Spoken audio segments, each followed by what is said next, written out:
A Unidade Básica de Saúde do bairro Crespim, de Pindamonhangaba, está em obras. Durante este período de reforma, os atendimentos vão ser realizados em outro local. Carolina Silva. O atendimento foi transferido aqui para o Centro Comunitário do bairro do Bosque. E o horário de funcionamento é o mesmo, das 7h30 às 11h30 da manhã e da 1 às 5 da tarde. De acordo com a Prefeitura, a reforma lá na Unidade Básica de Saúde do bairro Crispim vai levar cerca de 8 meses. A administração aqui da cidade também afirmou que colocou um carro de som e cartazes lá na unidade que está em reforma para avisar a população de que haveria essa troca. E esse aviso aconteceu por um período de 20 dias. Carolina Silva, de Pindamonhangaba, para o Repórter Setorial. É a tecnologia, né? Responsável pelo transporte público de Taubaté, a empresa de ônibus ABC Transportes inicia em novembro o cadastramento de passageiros por meio de biometria facial. Thaís Orlovic. Em Taubaté, a ABC Transportes implanta o sistema de biometria facial. O objetivo é combater fraudes no sistema de benefícios de gratuidade e também garantir que somente o titular pode utilizar o benefício. A Juliana Rigotti, que é diretora do transporte público, conversa conosco. Na prática vai ser como, Juliana? Bom, na prática, primeiro é necessário fazer um cadastro dos usuários que têm a isenção ou o benefício do desconto, Então, no mês de novembro serão feito o cadastro dos maiores de 65 anos. Em dezembro é um mês reservado para fazer o cadastro dos idosos que têm entre 60 e 64 anos. Janeiro, as pessoas com deficiências e fevereiro, os estudantes, Após finalizado o cadastro, ou seja, por exemplo, no mês de novembro, que são os maiores de 65 anos, acabou o cadastro, já começa a valer a biometria facial. E daí você estava me explicando que, eu perguntei para você, no caso, se acontecer do sistema falhar. Você me explicou que acontece um dia após a pessoa ter utilizado o sistema. Eu pedi para você explicar para a gente. Na verdade, ao você utilizar a biometria facial, o sistema vai fazer uma leitura dos parâmetros do seu rosto, vai pegar essas imagens, tirar algumas fotos e depois comparar com o banco de dados que tem na empresa ABC Transporte. A trava não é no primeiro uso, No primeiro uso vai liberar a catraca, a pessoa vai usar normalmente. Mas se realmente for detectado um mau uso, que a pessoa que utilizou aquele cartão não é o titular do benefício, da gratuidade ou da isenção, aí nas próximas viagens ele já não vai conseguir mais usar o cartão, já vai estar travado e ele tem que comparecer até a loja da ABC Transporte. Qual foi o investimento? Investimento em torno de R$800 mil, toda a frota já está com o equipamento e isso vai estar combatendo aí as fraudes que tem e são grandes, uma porcentagem grande, no uso das gratuidades. Então agora, neste mês de novembro, idosos acima de 65 anos precisam fazer o cadastro? Exatamente, é comparecer na loja da ABC, que fica na Rodoviária Velha, fazer um novo cadastro, porque é um sistema novo. No mês de novembro são os maiores de 65 anos, dezembro são os sêniors entre 60 e 64, janeiro as pessoas com deficiências e fevereiro os estudantes. Juliana, muito obrigada pelas suas informações. A ABC Transportes fica então aqui na Rodoviária Velha. Os atendimentos são das 8 da manhã até as 5 da tarde nos dias úteis e aos sábados às 8 às 11h30 da manhã. De Taubaté, Thaís Orlovic para o Repórter Setorial.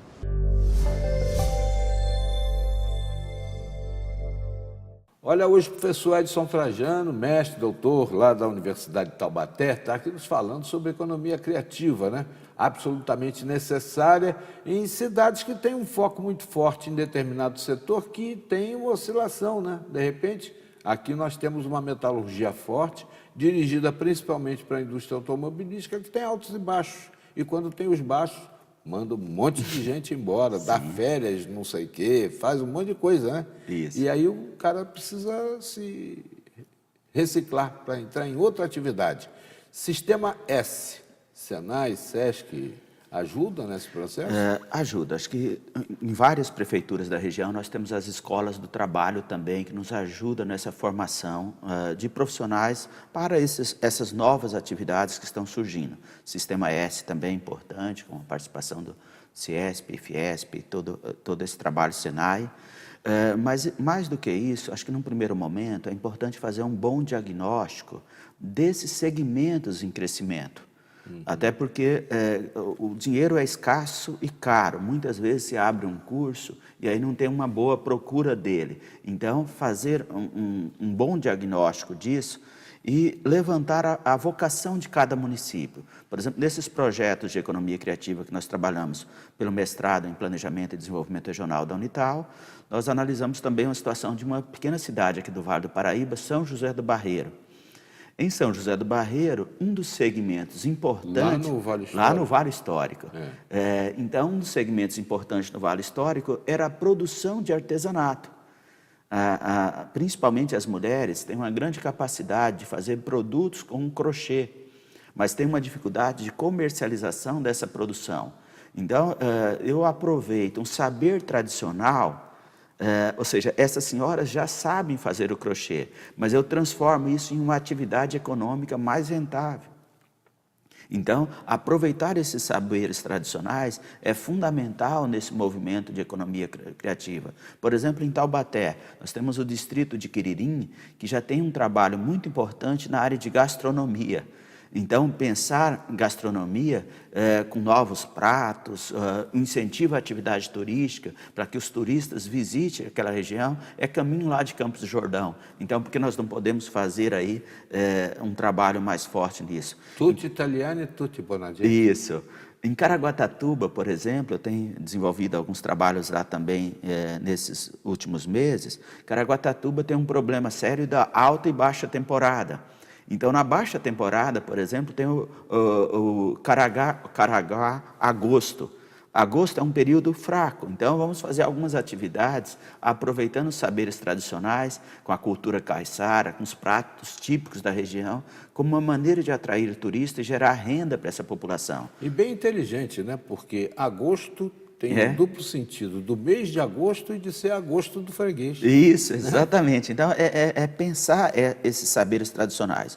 E quando falamos em economia criativa, Cataldi, é interessante destacar que é alternativa para o desenvolvimento. Eu não estou pensando apenas nos aspectos econômicos.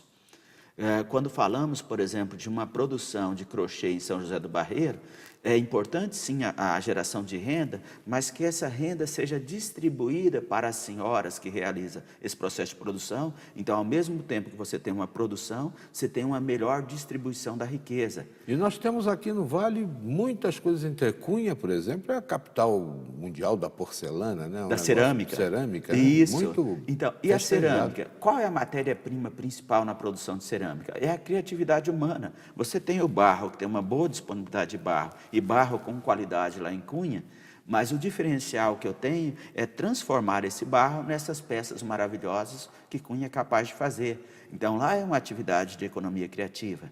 E quem ganha com isso? São aqueles que trabalham com essa produção, ou seja, você tem uma renda mais direta gerada por isso.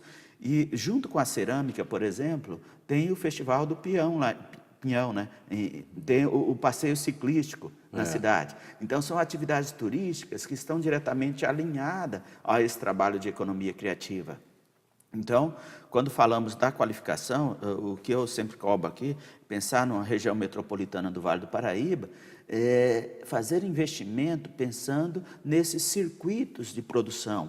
Agora, professor, o senhor acredita que essa economia criativa possa absorver essa mão de obra que é dispensada, né, na indústria principal? Então, o que eu tenho que pensar é que a economia criativa ela não pode ser uma alternativa apenas em tempos de crise. É uma coisa que vem no mundo inteiro e ela tem que crescer em apoio a isso. Eu lembro 2 episódios internacionais, Cataldi, que é interessante. Um deles foi a cidade de Detroit, nos Estados Unidos, a capital mundial do carro. Detroit decretou falência, uma década atrás. Tínhamos lá Chrysler. Isso. Todas as empresas, o que aconteceu? É a capital mundial do carro. E qual a alternativa que Detroit está fazendo? É exatamente a de economia criativa, baseado na cultura e na música. Que já tinha uma tradição nessa região. Se Detroit fez isso, preocupado com o futuro, em função de uma redução da produção automobilística, que não gera tanto emprego mais como gerava lá no passado, por que nós, em Taubaté, no Vale do Paraíba, não podemos pensar em alternativas para isso também? Nós temos uma grande riqueza cultural, associar essa riqueza cultural à geração de emprego e renda. Um outro exemplo, até começou isso, essa ideia de economia criativa na Austrália e no Reino Unido. O Reino Unido percebeu, por exemplo, na década de 90, que eles estavam ganhando muito mais dinheiro com música do que com fabricação de carro. Então, por que não dar vazão a essa cultura, essa música que é importante em um mundo cada vez mais globalizado? Na prestação de serviço, eu sou professor de História Econômica, por exemplo, quando eu analiso o século XIX, tinha um setor produtivo que era a agricultura e indústria, e o setor de serviço era considerado um setor improdutivo. Hoje, a maior parte dos empregos no mundo estão exatamente nesse setor de serviços, que melhora a qualidade de vida das pessoas com avanço na área de educação, de saúde. Então, esse setor de serviços está muito associado a essas novas tecnologias de comunicação, robótica e prestação de serviços pessoais mesmo, oferecimento de novos produtos e serviços. Isso é economia criativa. Professor, a universidade oferece algum tipo de orientação para as pessoas que estão querendo investir nessa... Então, nós temos uma parceria com o SEBRAE, um posto do SEBRAE que fica lá na Rua Expedicionária Ernesto Pereira, e a universidade, junto com a Associação Comercial e o SEBRAE e Prefeitura, tem a parceria desse posto de apoio. E no mestrado em Planejamento e Desenvolvimento Regional e Gestão e Desenvolvimento Regional da Universidade de Taubaté, nós trabalhamos mais com esse debate acadêmico. Atualmente, por exemplo, eu tenho 3 orientandos que estão trabalhando com essas ações de economia criativa, pensando no processo de desenvolvimento. Nós já tivemos alguns trabalhos fechados nessa linha, mas, por exemplo, um deles, que é o Douglas, está fazendo um trabalho sobre o diagnóstico das ações. Qual o tamanho da economia criativa em São José dos Campos? Eu tenho que ter um diagnóstico disso.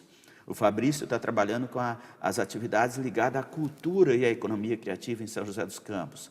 Felipe fez um trabalho de cultura em Taubaté. Então, nós temos um grupo de pesquisadores que estão fazendo um trabalho sobre economia criativa. O objetivo é entender melhor esse setor novo aí que está sendo discutido. E, consequentemente, isso nos ajuda para fomentar políticas públicas que visem esse desenvolvimento. E vem aí a economia 4.0, que vai exigir mais criatividade ainda. Sim, a indústria 4.0 é também uma linha importante de pesquisa nesse assunto. E que exige pensar um modelo diferente de como realizar o processo de produção. E a criatividade é o ponto central nessas novas tecnologias. Portanto, você já sabe que a Unital está tratando desse tema, inclusive tem parceria com o SEBRAE, o que é muito importante para orientar as pessoas que estão em busca de um investimento numa área nova, alternativa à produção principal da região e da cidade. Obrigado, professor Edson Trajano, mais uma vez conosco aqui. E fiquem atentos, né, porque o tempo está exigindo mudanças.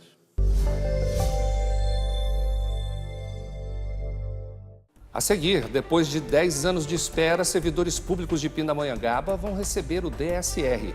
Confira.